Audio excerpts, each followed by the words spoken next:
자, 챕터 6 여행사진 촬영하기. 이 과정은 스마트폰 가지고 작업하기가 동영상으로 촬영하기가 어렵습니다. 그래서 교재를 이용해서 설명을 드리도록 하겠습니다. 일단 이번 과정에서는 파노라마 샷, 즉 굉장히 넓은 광폭의 사진을 촬영하겠다라는 것, 그러니까 풍경 사진을 파노라마 사진으로 촬영하는 방법, 그리고 다리가 길어 보이게 해서 인생샷 되게 한번 만들어 보기. 그리고 이제 우리 SNS라든가 카페 블로그 사진 많이 찍어서 올리죠. 카톡으로도 촬영하는 방법 알아보도록 하겠습니다. 챕터 6-1 파노라마 샷으로 풍경 사진 촬영하기인데요. 스마트폰 보시면 모드라는 게 있습니다. 모드를 누르게 되면 파노라마라고 있어요. 근데 이 파노라마 기능을 지원하지 않는 카메라는 조금 몇 년 된 거죠. 최신 것은 모드를 들어가시면 파노라마라고 있습니다. 파노라마를 누르게 되시면 화면에 이런 식으로 나와요. 그러니까 파노라마 사진 찍을 때는 스마트폰 전화 잡듯이 일반적으로 이렇게 길게 잡으셔야 돼요. 길게 잡아서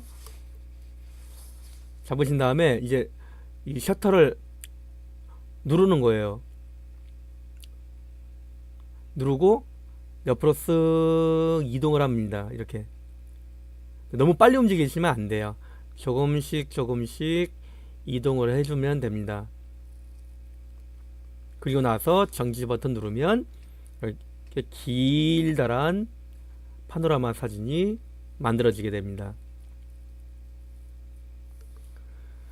다리가 길어 보이게 이제 작업을 하실 텐데요. 이미 사진 찍었어요. 촬영을 했어요.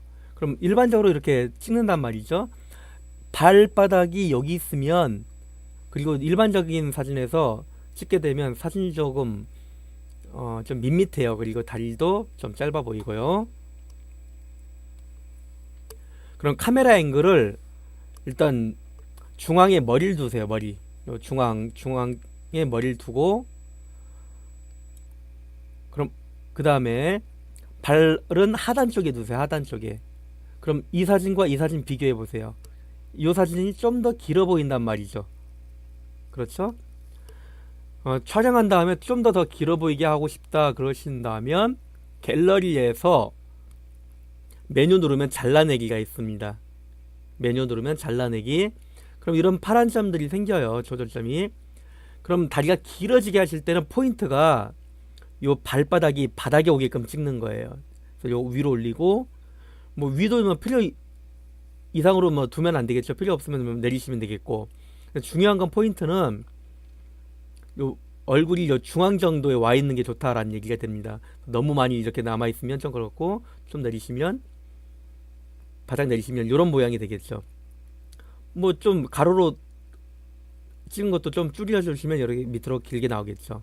그래서 이 사진과 이 사진 비교해고, 이 사진과 이 사진 비교해 보시면 천지 차이가 된다 이런 얘기죠. 다리가 길어 보입니다. 자, 그럼 다리가 길어 보이게 촬영을 한번 해보도록 하겠습니다.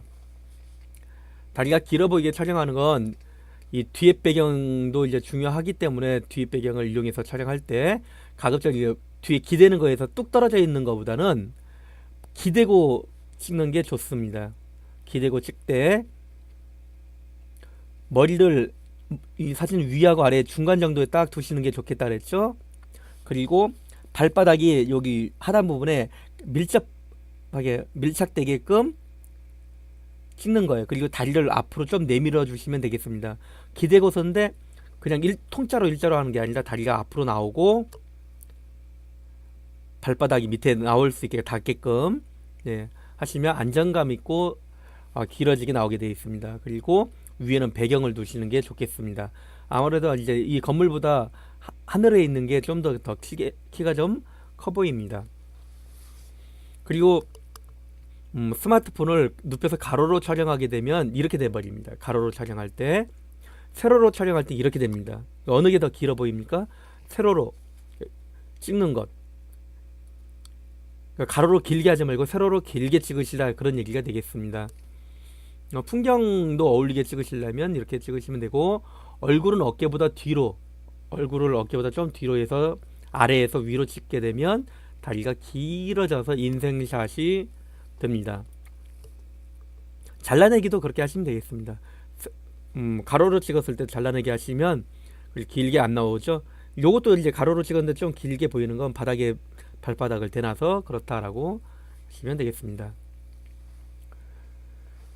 챕터 6-4 음식 사진을 촬영하는 방법인데요. 아무래도 레스토랑 분위기는 그 백열등을 많이 씁니다. 백열등을. 그래서 화이트 밸런스가 있어요. 그래서 환경 설정 들어가셔가지고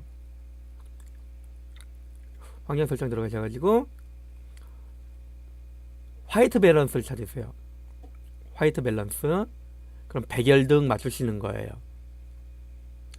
여기 바깥에서 찍으면 이 백열등으로 하시면 안 됩니다. 자, 그럼 이제 음식 사진을 가지고 일반적인 자동으로 찍었을 때, 그다음에 이게 지금 잘못 방향 왼쪽이 이제 그냥 찍은 거고 화이트 밸런스를 찍지 않은 게 왼쪽입니다. 화이트 밸런스를 맞추고 찍은 게 오른쪽입니다. 그러니까 백열등으로 맞춰서 찍으면 이렇게 된다 이런 얘기입니다.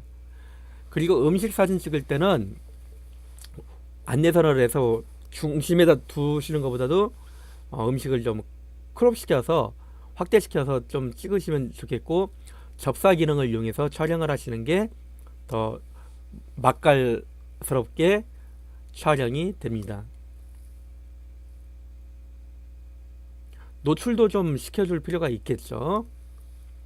그리고 음식 사진은 다양한 각도에서 좀 찍어 보셔야 돼요. 다양한 각도에서 접시를 밀어보고 당겨보고 이 방향 저 방향 돌려가면서 촬영을 하시면 그 중에 마음에 드는 사진 한 컷이 나옵니다. 접사를 이용하시면 뒤에 배경이 뿌얘집니다. 자, 그리고 요거는 좀 하나의 구도 패턴인데요. 작업인데 반복되는 거 있죠. 이렇게 이게 막 난잡하게 좀 완자가 돼 있으면, 새우가 이렇게 돼 있으면 좀 안 이뻐요. 그래서 테이블에 이렇게 세팅을 이렇게 해주는 거죠. 모아지게끔, 패턴이 반복되게끔. 이것도 4개가 이렇게 반복되어 있죠. 이것도 여기 있고 여기 있고 막 띄엄띄엄 있으면 안 이쁘잖아요. 그래서 안정된 패턴이 반복되면 조금 안정적인 사진 찍어서 사진을 잘 찍는다라고 이야기를 할 수가 있습니다. 혼자서 해보기 파노라마 기능으로 아래처럼 수직으로 촬영해 보세요 라고 하는 건데요. 이렇게 파노라마 길게 찍으실 때는 가로로 찍는 거예요. 가로로 길게 잡고 파노라마 기능에서 아래에서 위로 쭉 훑어서 찍는 겁니다. 위에서부터 쭉 훑어서 찍어도 마찬가지입니다. 이렇게 세로로 길게 찍으시려면 카메라를 가로로 해서 파노라마 기능을 하시는 거고, 수평으로 길게 파노라마 찍으시려면 역으로 이제 세로로 길게 촬영을 해서 파노라마를 찍으시면 됩니다.